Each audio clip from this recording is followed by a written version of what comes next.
The session that we have now is the South Central Tibeto-Burman Folkloric Motifs as seen in the Wonderchild story.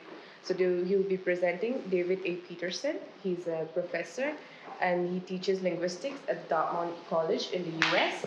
And he'll be presenting an exploration of the folkloric motifs in the tale of the supernatural Wonderchild story, who avenges the death of his brothers and father that is found in numerous Tibeto-Burman speaking communities of the Kuki-Chin, such as the Thado in Manipur, the Lai in Burma, and the Kumi in Bangladesh. After his presentation, we will have a discussion, and the discussant will be Professor N. Pramodini. She's a professor at the Department of Linguistics at Manipur University. Please continue. Thank you very much. So first of all, thank you to Somi Roy for inviting me, and also to the Amasi Foundation and to the CIAL. I'm really excited to have a chance to talk about one of my favorite stories. I have lots of stories, and I'm excited to share it with you today. So first, my acknowledgements for my funding sources over the years and my consultants for numerous languages. So I want to mention the term South Central. Shobana mentioned briefly that linguists have recently started to stop calling what we previously called Kuki-Chen, Kuki-Chen. So nowadays we call it South Central for the most part. The reason, in short, is because Kuki especially is a term which is problematic for some of the people. Some of the speakers of the languages. So to that end, we think a more neutral sounding term is better. So South Central is what we use. My background, just very quickly, because we don't have much time. I've been working in Bangladesh, especially since the end of the 20th century, since 1999. I've been working with these languages since a few years before that. I've also worked to a very small degree here in Northeast India, mostly thanks to Shobana working with Lamkang, which is spoken here in Manipur. And I've also worked in Burma a little bit, but unfortunately the project that I had starting in Burma in early 2020 was cut off by COVID and other events. So what I hope to leave you with today is, first of all, an appreciation for the rich oral literature that the smaller communities have. And I also want you to, probably everybody here is aware that these traditions are in extreme danger, and they're especially in need of being documented somehow, whether that, we can talk about the values relatively of, putting things in archives or not, but there needs to be some preservation of these traditions, because children are just not learning them anymore. So specific goals I have, we're going to look at a widespread oral text in this part of the world. Especially it's found in South Central, but there's at least one other language that has it that I'm aware of. And I call it the Wonderchild story because the central character of it is somebody that is a wonder child. I'll discuss some of the attested structural variation. So we'll compare them because they turn out quite differently in the different communities that we see them in, these stories. And I'll note two pervasive South Central folkloric motifs or themes that are represented in the text, and talk about other texts where these motifs are demonstrated. And I'll, can't really see that, but point out further texts with similarly widespread distributions, which could be given comparable treatments to what I'm trying to do for this text.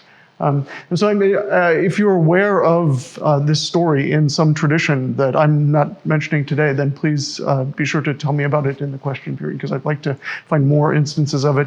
I go through lots and lots of older ethnographic studies which have collections of texts in them, but it's not always there. So I'm going to skip over this. How did I become interested in the issue of text distribution? You can ask me about it. It's a funny story that leads me in this direction. With this particular text, I first encountered it in about 1995 when a person that I was working with on Hakalai at that point, Kenneth van Beek, He told me a version of the story, and at least at that point, Ken was not the best storyteller. We had other versions which were more detailed and maybe more artistically developed, but. He nevertheless included all of the crucial elements that a lot of the other instances of this that I've encountered over the years have in them. This is a little bit dark, but you can see Mizoram kind of in the middle there, and so Lai is spoken here in Hakka in Chin State. The next slide. Okay, the next instances of it that I ran into were actually in Kumi, although you'll see that in Kumi it actually turns out it's quite different from the first version that I heard. Mru is another language spoken. Kumi is spoken here on the border, either side of the border in Myanmar or Burma and Bangladesh, and Mru is spoken in Bangladesh. There's a small number of them in Burma as well. The next time I ran into it was in the small collection of texts at the end of William Shaw's The Tado Cookies. So a story called The Vine Cutters, and we'll see how this is similar and different from the other versions in a moment. And then when Shobanaz was working with Lamkang, so even prior to any time I thought about actually thinking about the comparison of these, I mentioned it to Shobana and she said, oh yeah, we've got that story. So there's a story also in Lamkang. And one last language that I'll mention is Rengmicha. It's spoken kind of between the two stars at the bottom there along the Bangladesh-Burmese border. So Rengmicha is a very endangered language. It's only spoken by about 5 elderly individuals now. And the version of the story that's there is quite different, so much so that I even question, is this actually the same story? It's become so remote from the original, or what I think is the original. South Central Tibeto-Burman, or Kuki-Chin, has this kind of a subgrouping. So not all languages are related to each other equally. So within a group of languages, there are languages which are more similar to each other. So we give kind of geographic descriptions to where the different groupings are nowadays. We're trying to get away from names like Kuki-Chin and just talk about things in terms of where they are located geographically. So the languages that I just mentioned, so Lamkang is what we call a northwestern language. Hakka Lai is what we call a central language, specifically core central language. Tado is a northeastern language, and Kumi and Rengmicha are both southwestern languages in this schema of things. So I don't know of this story in the southeastern languages so far. In addition, there is, I mentioned Mru, another language of southern Bangladesh, which has it. That's actually part of a different subgroup of Tibeto-Burman. So within Tibeto-Burman, we have these large groupings of languages that are related to each other, kind of like in the Indo-European language family, we have Romance languages, we have Indic languages, we have Germanic languages. So comparing to that, South Central is kind of like Germanic or kind of like Romance. I usually compare it to those in Indo-European. The languages are related to each other similarly. So Mru is actually in a different family. So if all of these languages, except for Mru, are Germanic, Mru is not Germanic. It's like Greek or something like that, although not that far apart. So it's closer to... I'm not sure how the sound is going to work here. We hopefully will be able to hear it just from my computer because I don't have a output source for the cable here. Just playing a little bit of each of the languages for you. So this is Lai, so you can hear what it sounds like.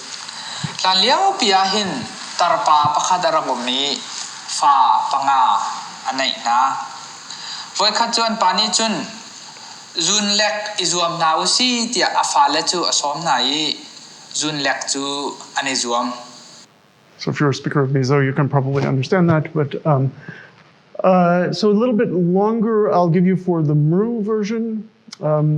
So it's maybe about a minute here. I may cut it off a little bit before the end. It's a power net, yeah. Some kir bờ. Yung kami singling ruining ruinay da. Hede singrum krong tada pantis ka. Singling ruin mang pa. Krong bờ. Mi singling rui ai từng gom lực ya mưa sang bắc bắc ya từng bạn ya từng nó mới phải còn cái trang kim gom.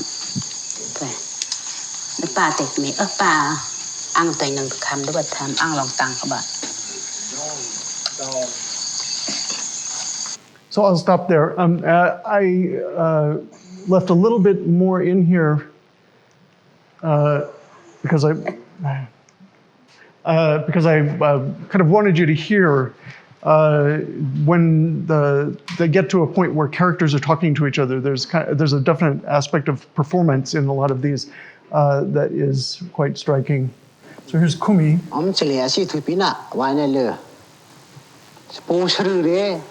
Ang puhari, tiyari, amha takori, bisa tang am chang na kangaya, ang pulay yo na.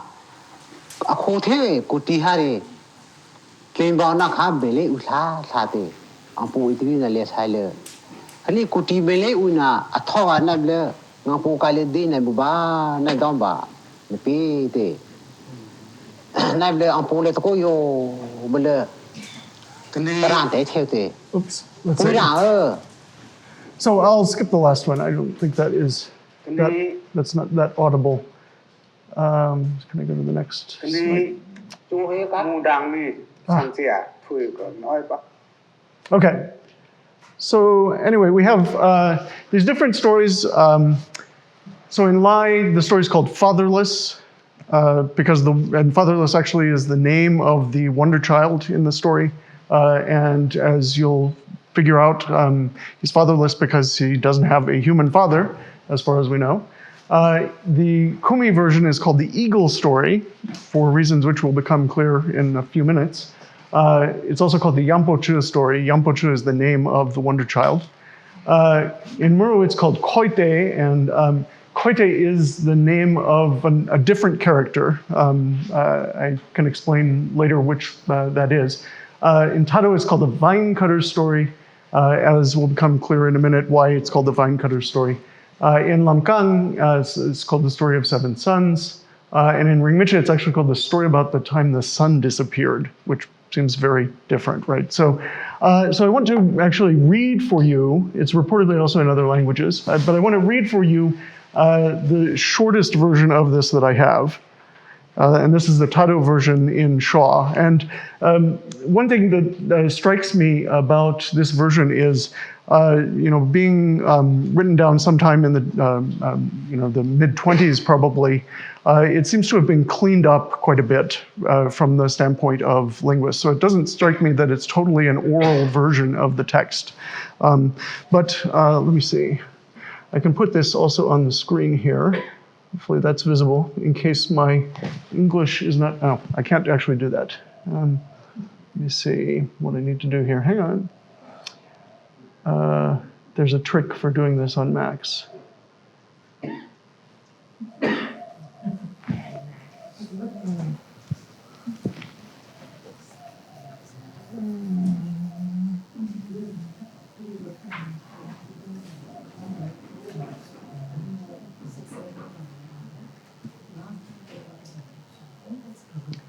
Okay, so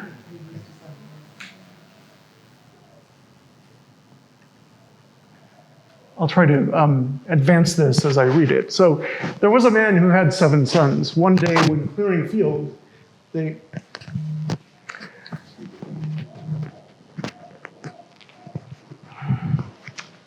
beheld a great vine in the midst of it. Said the father, "My sons, let us make a contest of cutting this, and the one that fails to cut clean through, let him go and sit at the gateway of the lion." So on a day, his wife, having set herself to wetted her children's dows, exceedingly, I guess I would say, sharp. But their fathers she wetted on the wrong side. So they went to their cutting contest, and the sons cut through the vine, but the father cut not through it. Said the sons, "Father, do not go." But their father said, "Why belie the word I gave?" So he went to the lion's gateway and sat there. A wildcat came by. "Who are you that sit in my gateway?" "I will eat you," it said. And the man answered, "Eat me. As the stars in the heavens, as the leaves upon the earth, so is the number of those that will come to find me. My sword has been whetted on the Aichi stone, and the whittlings from my arrows equaled the layers of wild swine in volume. The wildcat was afraid and fled. A tiger came. "Who are you that sit in my gateway?" "I will eat you," said he. The man repeated his former saying, and the tiger was afraid and fled. Then the lion came. "Who are you that sit in my gateway?" "I will eat you," he said. The man said, "Eat me. As the stars in the heavens, as the leaves upon earth, so is the number of those that will come to find me. My sword has been whetted on the Aichi stone, and the whittlings of my arrows equaled the layers of wild swine in volume." The lion came and ate him. Okay. Thereafter, the 7 sons went in search of him. They slept on the way at the house of their father's sister. And she got ready rice and meat and drink, and they took it and came to the house of the lion. In the night, the lion said to the mouse, "Mr. Mouse, gnaw bows." So gnaw their bows, right? Chew their bows. So the mouse went and gnawed their bows. In the morning, the 7 young men waited on the wall and called to the lion, "Show us how you ate our father." And the lion came out, and they drew their bows, but the bows brake in twain. Then the lion made an end of them. Then their mother, grieving in her heart, lay on her housetop and wept. And God loosed his bow at her and caused her to conceive. And when her child was born, he was a man-child, and he had with him at birth an iron beam, an iron bow withal. And when he was grown and played with his fellows, he used always in his turn to strike his playfellows' beams with his beam. Till they said, "If you are so strong, go and take revenge for your father and your brethren." So he went to his mother and said, "Mother, what killed my father and my brothers? When you were as high as the platform for drying the paddy, I will tell you," said she. The boy grew up quickly to the height of the platform. "Mother," he said, "tell me today. I have reached the platform."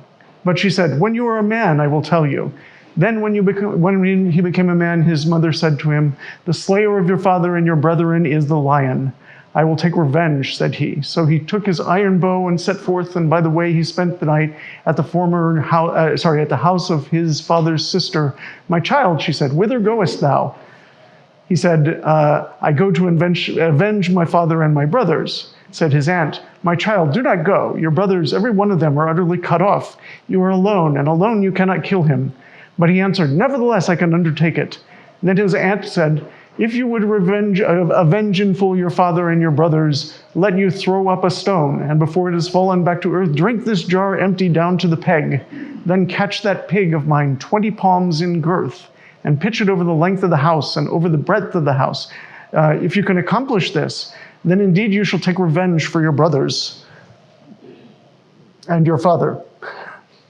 And all that his aunt had said he did. So she killed her pig and gave it to him to take with him. And she drew off wine for him and made him ready a gourd full of fat, saying, "When you reach the house of the lion, he will give you wine. Pour it all down a gap in the platform. Drink your own wine. He will give you meat. Cast it away through a gap in the platform. Eat your own meat. The wine he gives you is your brethren's blood and the flesh of your brothers."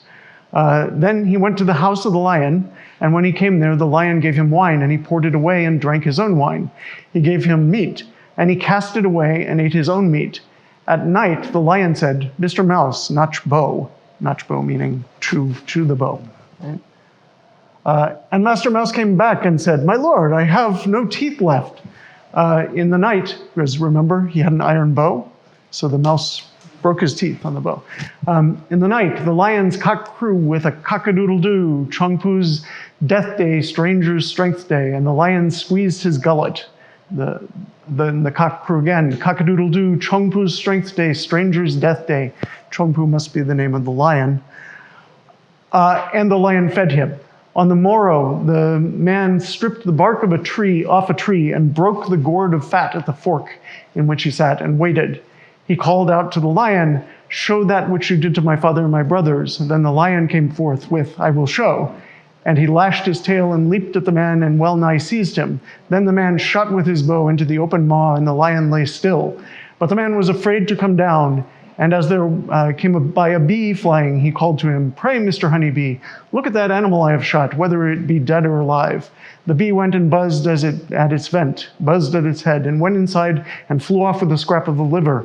Then there came by a hornet. Said the man, "Pray, Mr. Hornet Bee, look at that animal I have shot. Is it dead or alive?" The hornet went and made a buzzing at the vent and buzzing at the head, and went inside and carried off a scrap of the liver. Then the man came down and took the lion's head and took the heads of his brothers and his father and brought them home. Now while he was away, a man had been visiting his mother by night, and she had fastened the door, and when her son arrived at the house, was shut, and he said, and he cried, "Mother, open me the door." "You are not my son," she answered. "I will not open." "Mother," said he, "I am not indeed your son. If you believe me not, stretch a thread across the hearth, and if I shoot at and cut the thread, you will know that I am your son, and if I fail to sever it, I shall be no child of yours." She stretched the thread, and he shot it in two, but nevertheless she did not believe him and opened not. So he said to his mother, "Mother, when dawn comes, look on the paddy mortar, look on the hen roost, and then look towards the horizon." Early his mother rose and looked on the paddy mortar, and the lion's head was there. And she looked on the hen roost, and her sons' and husbands' heads were there. And she looked at the horizon, and her youngest son was flashing his dhow to her, and she saw the gleam of it, and her heart was troubled, and she wept. And she wept. As she wept, she was stroking the lion's whiskers, and she cut off her forefinger thereby and died. So this gives you the basic plot in one of the more expansive versions of the story. But it's missing a number of pieces which often come up in other versions of it. And in the interest of time, I'm not going to read the translation that I have for the Kumi version of this, but I'll say a couple of things about it. So first of all, in the Kumi version, actually, the Tado version is a little bit anomalous because the beast which kills the father and the brothers is a lion. Right? In most of the versions of the story, the beast is tigers, and in fact, more than one tiger usually. In the Kumi version, it's actually eagles rather than tigers. So lion and tigers, you can imagine, similar thing, cats, but in the Kumi version, it's actually eagles. And so I recall I was translating this story that was called The Eagle Story, and I was about 9 pages handwritten into it when I realized, oh, this is the Wonderchild story, because the plot converged, right? So another thing which is missing in this version is after the child is conceived, there's a sequence where the child is in the womb and is talking to the mother from the womb. So you know, even before the child is born, that this is, well, the child is wondrous because, first of all, it has a conception which is unclear. Then the child talking to the mother. So there's a set number of conversations between them which occur in many of the versions, including the Kumi version, and also the Lamkang version has some conversation between them. So let's see, what else is different? Perhaps we can go to a system, well, I'll need to figure out how to do this. So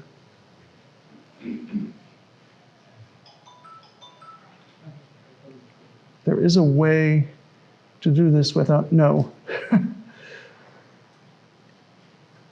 Okay, I'm just going to have to,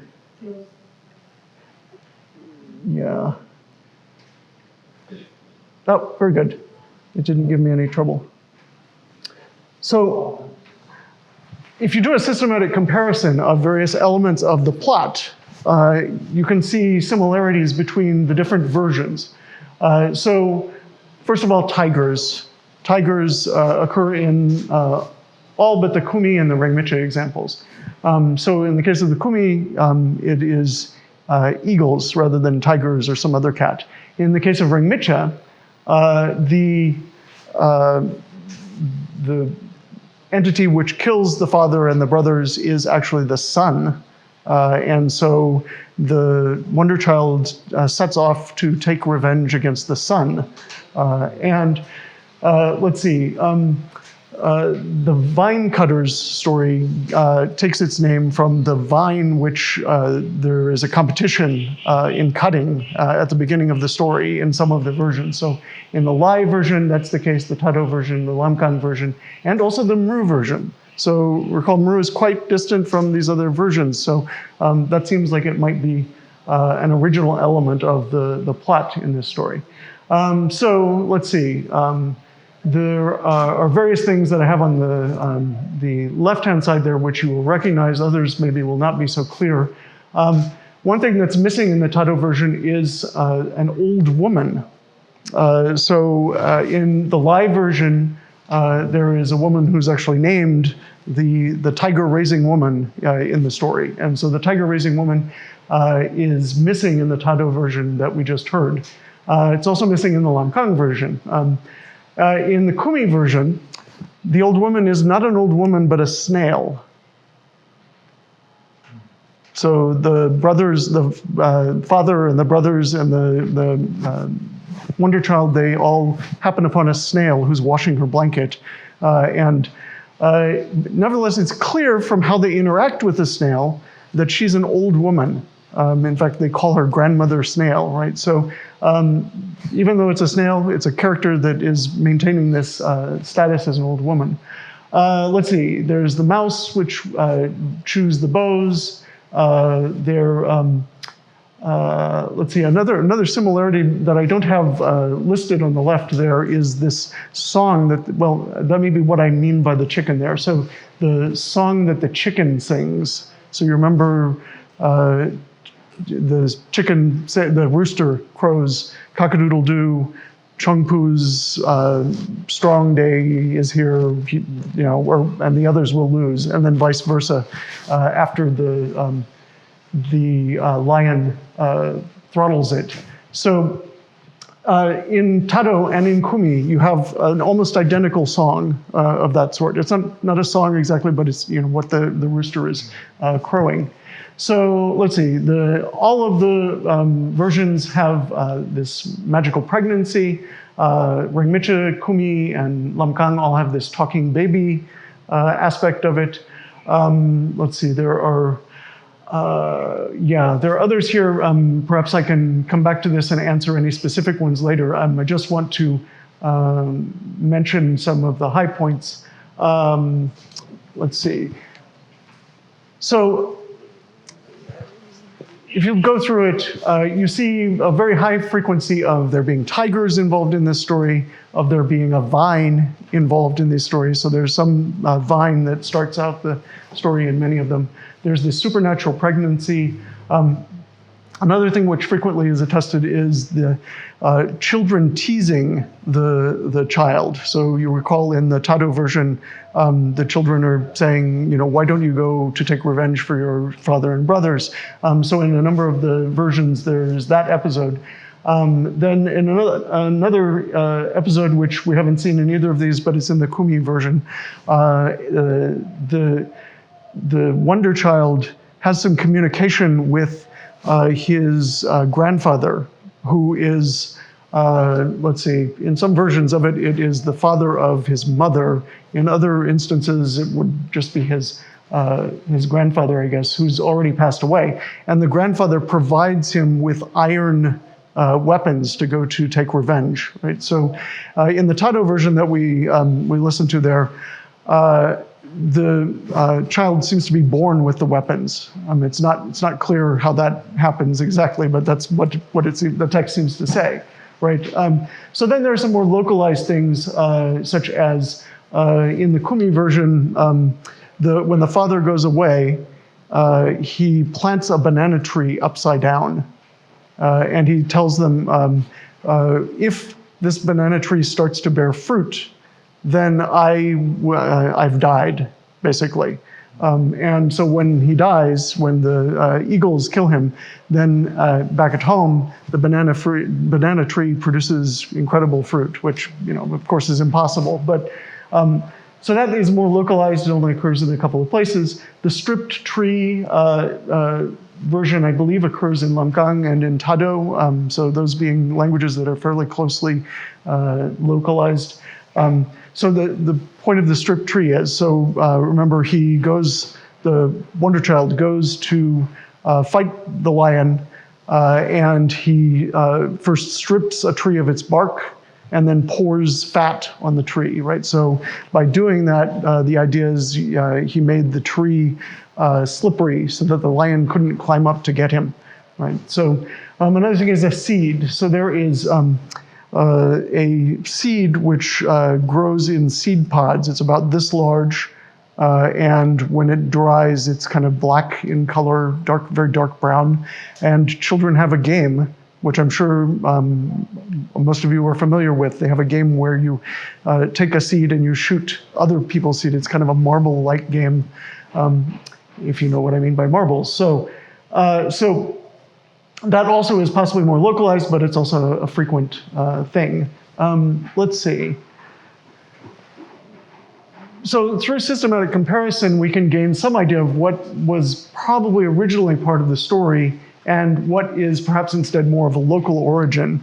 This is similar to the sorts of things that in 19th century and also revived in the 20th century, there was Indo-European comparative text reconstruction. So I'm looking at Indic and Greek and other Indo-European texts. But I just want to make the point that comparative study of these texts is a worthwhile pursuit in and of itself, I think. So there are different versions of these around, and the pervasive folkloric motifs that I see in this text are the centrality of revenge. So this is a very frequent, in human texts, this is a very frequent motif, I think. I don't think it's anything specific of South Central persons, but it definitely is central in a lot of the texts of South Central peoples. So, and that includes even revenge extracted on parents by their own children. The other pervasive motif is that the youngest child is the most capable or the smartest. So among the 7 brothers, you've got the 8th brother, who is the Wonderchild. Now that comes out even clearly in some more clearly in some other stories. But first on the revenge extracted on parents by their own children. So revenge, just by itself, the wildcat egg story is one which involves revenge, a very widespread story where a wildcat kills a chicken. And at the last minute, the chicken plops out an egg, and the egg determines to take revenge on the wildcat. And so the egg gathers its friends of various sorts, and they all go off to kill the wildcat. And in the end, the wildcat gets killed. The banana flower girl story. So this is a story. This is a little bit different. So a magical girl is in a banana flower. And a young man comes into possession of this, and when the layers of the banana flower are peeled off, inside is this magic girl, and they get married. But an ogre, this is a kind of character, a kind of spirit that I can say more about that. With grotesque, so a character with grotesquely human features, I think of them as something like an ogre in other traditions. So the ogre kills the woman, but through some quirks of fate, the woman is reborn, and the woman comes back to take revenge on the ogre. The dove story and the bamboo rat digging story, those are kind of similar to each other. They involve children who are wronged by their parents. So the dove story obviously has to do with a dove. Although, it's kind of strange that it's called the dove story because the dove's only kind of a marginal character. But the bamboo rat digging story is technically not a bamboo rat. It's about a kind of mole or other digging creature that's bigger than a bamboo rat. In both of these stories, a child or children get abandoned by their parents. And then eventually the children make good, and they have a life of their own, and they invite the parents to visit and take revenge in one or another way on them. including killing them, right? So sometimes the parents die in these stories, as in the Tado version that we looked at there. So I'll say more about that in a second. Let me just say briefly about, oh, actually, that is the next slide. So the mother dies in a number of the versions of the story. And so one question is, why does the mother die in some of these versions? And if you look at the beginning of the text very carefully, or remember what I said as I read it, there was this portion here where one day, or on a day as Shaw translated it, she set to wetting their dhows, right, so that they can cut the vine. And she wetted the children's extremely sharply, right, so that they were very sharp. But for the father, she wet the wrong side. So not the back side of the dhow, but the side, you have to wet a particular side. If you wet the other side of it, it just blunts the dhow. So why did she do that? And so maybe it has to do with the gentleman visitor at the end of the story, who the boy then discovers that she has betrayed them, or betrayed their father, or whatever. So that's what I think is going on there. It comes up in a couple of the versions of the story that the mother gets killed at the end, not all versions. In the Kumi version, there's a kind of a twist on it. So in the Kumi version, the brothers actually aren't dead. The eagle's stomach is such a large, roomy place that they're still there. They haven't been digested yet by the time I don't know how this is possible, but anyway. It's fantasy, right? So the brothers are still alive. So when the eagles are killed, the Wonderchild cuts them open, and out come the brothers. But then on the way back, the brothers, feel shamed, and they're embarrassed that they couldn't defeat the eagles, but this little brother could, and so they conspire to kill him. And so they try to kill him, but in the end they fail. He actually doesn't die. And he comes back and takes revenge against the brothers so that all of them die. But not the mother. The mother gets to stay in the house. So the youngest child is the most capable. This one also comes up in a lot of stories. There's a two girls story about these two girls who have some adventures, and the older one is stupid and the younger one is smart.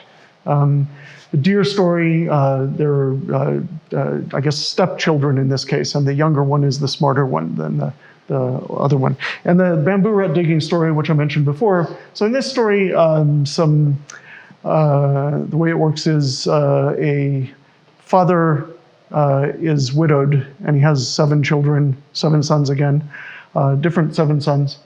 And he marries a woman, and through her trickery, she convinces the husband to take them away and abandon them far from the house. And so he does that. He takes them bamboo rat digging, and pretending that they're going bamboo rat digging, and they're digging the hole for the bamboo rat. And he tells them, okay, just sleep here. And he puts a big rock over them and leaves them behind. And then they escape, and it's the younger brother, the youngest one, who is able to figure out how to get rid of the stone, and then he is able to manage to acquire wives for them and other things that lead to their wealth later on, and then they invite the parents and take revenge on them. So there are many other widespread stories like this. I've already talked about a number of these: the deer story, the banana flower girl story, bamboo rat digging story, of course, trickster stories and other stories, which would make really interesting later studies. So I think I'm probably out of time. How long have I been talking? Anybody been keeping track? You have been speaking, I think, half an hour. Half an hour. Yeah. Okay, good. That's about right. We'll be happy. So one thing that I wanted to point out that will probably be apparent to most of you that this sort of thing happens is there's often transfer of episodes or sequences from one text to another text. And so you remember I mentioned the talking baby sequence. So before the child is born, it has conversations with its mother.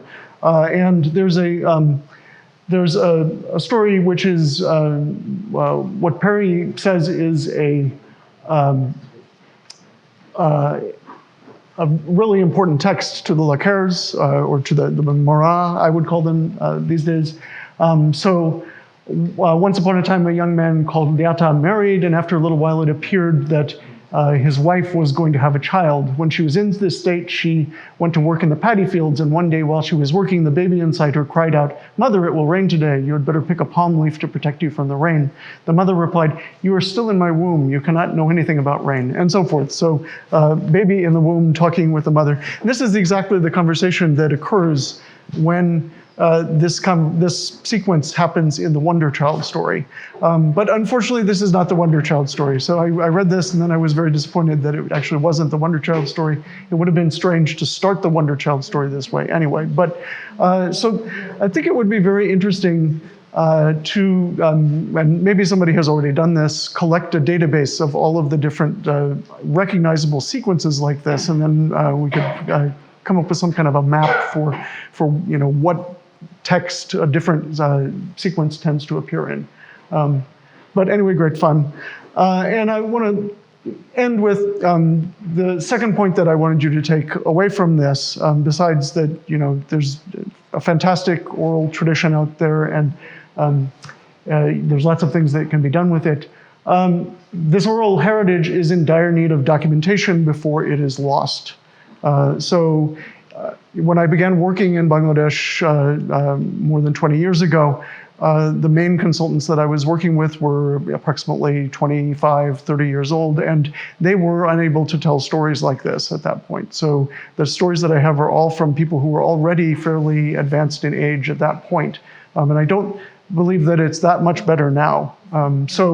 It's really important that we talk to the older people and record anything that they want to leave behind as their rich heritage, because we're running out of time. So I will leave it at that. Thank you very much. Hope you've enjoyed this story, because it's fun. Okay, thank you so much, Dr. Petushin, for the thought-provoking paper with a lot of field data and recording, and several versions of the Wonderchild story.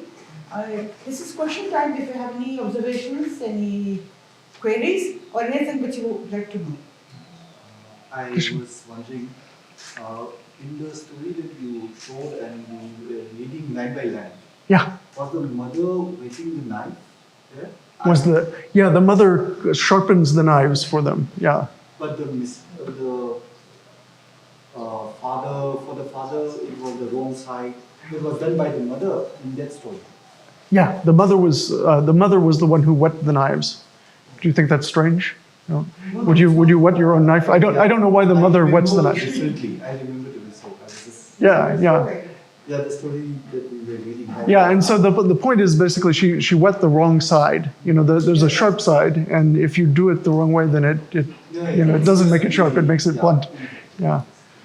So. Or any observations, any questions? No, I think that also one could compare the actual actions, like how do people kill a tiger? There's so many of those, climb up on a tree and throw a spear into the mouth kind of. Oh yeah, I mean, so in the TANTHA one, they actually climb up onto a wall, and Shaw speculates that it may be a reference to some time when there were non-bamboo structures. So there are oral traditions that point back to there maybe being something more substantial. Yeah. Lion was interesting because lions are not needed. What are not needed? Lions. Lion, yeah, no, that's also another interesting So thing. which Yeah. one had a lion? Did they have lions in the others? No, the TANTHA version is the only one I've seen a lion in. Yeah. It's an English translation issue, because I've had that when I've talked to speakers. But they have Well, tigers. I mean, there's a tiger too. Yeah, it's not humpy. It's slow.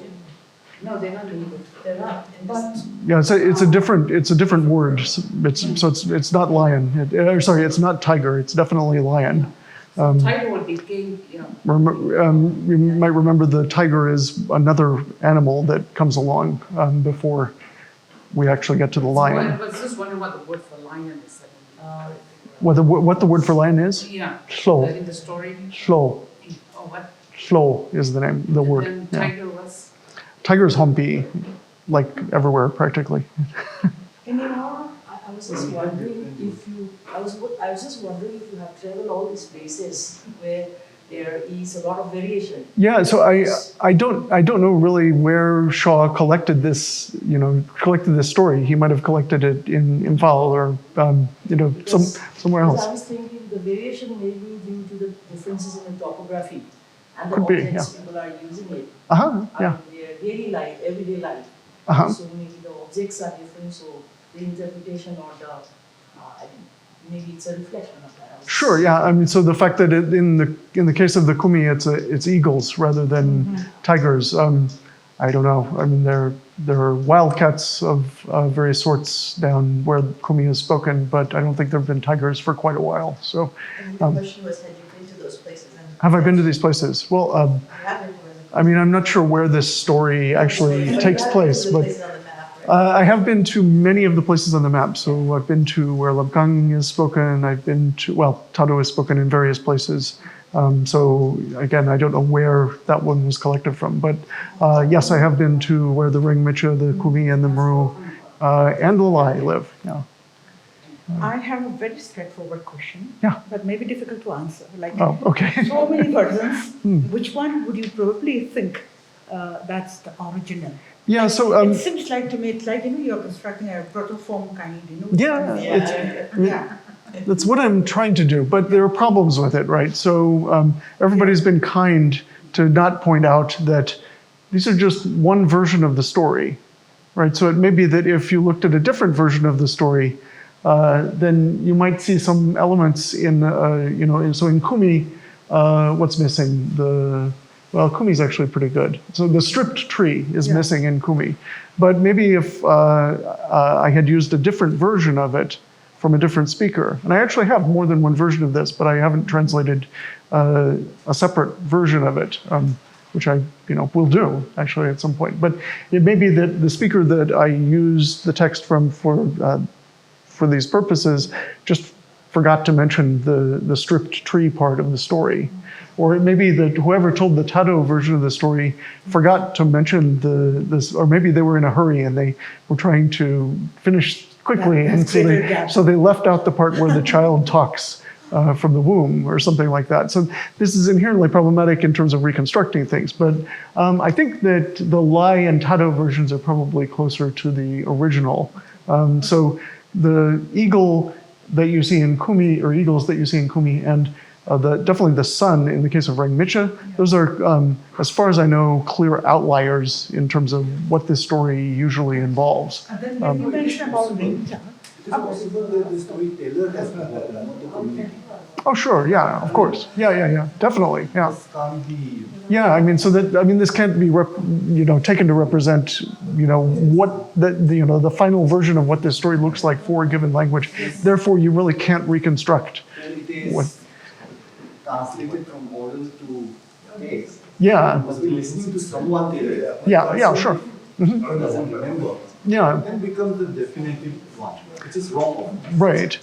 Yeah, so in the case of Tado, I mentioned before I read it, it strikes me that it's more like a written text than the other versions. So the other versions, in a normal text in these languages, as far as my experience, the characters talk to each other. So, there's a lot of quotes from the mother and the child, and from the father talking to. So, in the Tado version, it talks about how he met these various animals before the lion comes on the scene. So I forget which they were. One was a tiger, one was maybe the wildcat and the tiger, and then he gets to the lion. But in the Kumi version, the father. Actually, in the Kumi version, there's no vine. And the reason for the father's going anywhere is because he can't put food on the plates.